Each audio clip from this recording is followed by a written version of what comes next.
Welcome to this explainer.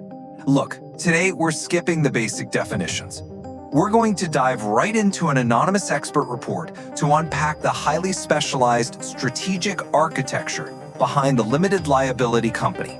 It's less about filling out paperwork and way more about structural engineering. We'll be moving through 6 crucial mechanics today: liability protection, pass-through taxation, strategic entity classification, modular asset segregation, optimizing business deductions, and finally, preserving the corporate veil. Let's get right into it. Starting with Section 1, the mechanics of liability protection. At its absolute core, an LLC isn't just a business label. It's a dedicated tool for risk isolation. Think of it as a completely separate legal person. It's built specifically to absorb business debts and lawsuit impacts, basically giving you corporate-level armor while keeping the operational flexibility of a smaller business. The real-world difference here is massive. Under normal personal liability, a business lawsuit means your home, your personal savings, it's all completely exposed. But when you establish isolated corporate liability, that risk is legally contained within the specific business entity. It acts as an absolute firewall, making sure creditors cannot touch your personal wealth if the business takes a catastrophic hit. Moving to Section 2, pass-through taxation mechanisms. So, the defensive barrier is up, but how does the business income actually reach you, the owner? Well, it's essential to understand that by default, the entity itself actually doesn't pay federal income taxes at all. The revenue completely bypasses the corporate level. Here's the actual flow mechanism. The business generates a net profit.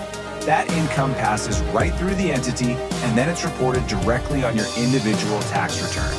Now, this totally simplifies compliance, for sure, but it also quietly triggers a hidden and frankly pretty expensive mechanism.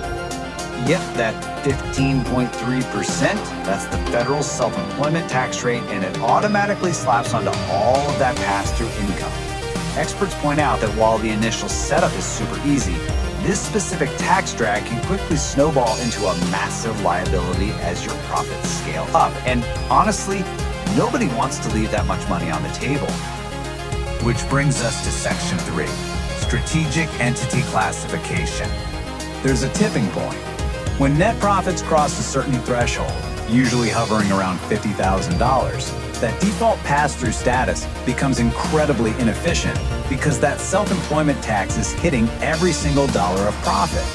But you can make a strategic pivot by electing to be taxed as a corporate entity. This effectively caps the self-employment tax, limiting it only to the salary portion of your income. It's an absolute game changer for capital efficiency. The mechanics of this optimization are fascinating. First, you execute a corporate tax election with federal authorities. Next, you allocate yourself a reasonable salary. A common expert rule of thumb is roughly 30% of net profits, though that shifts depending on your industry. Then comes the payoff. You take the remaining 70% as profit distributions.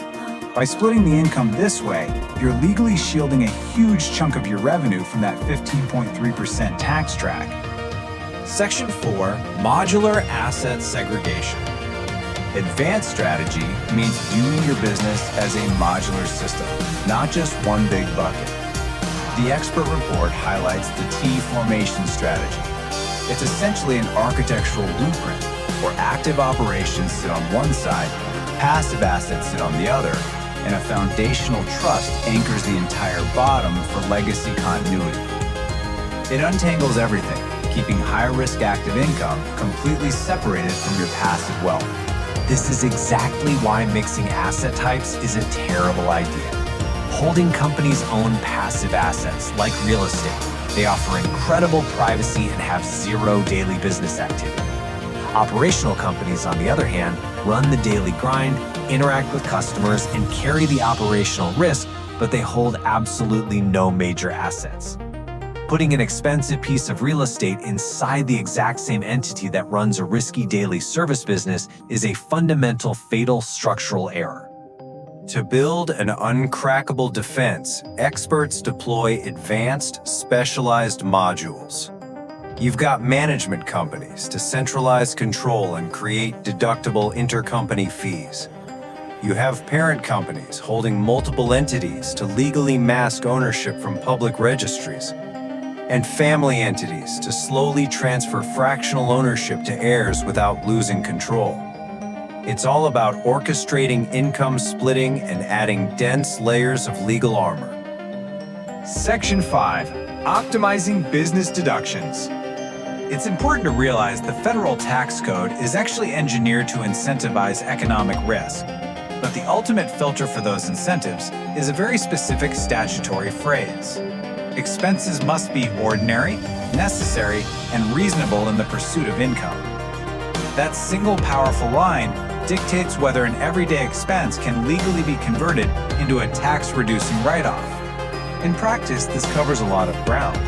It means home office write-offs, assuming it's your principal place of business, along with professional service fees for legal and consulting work, marketing expenditures, and vehicle expenses tracked strictly by business use percentage and depreciation.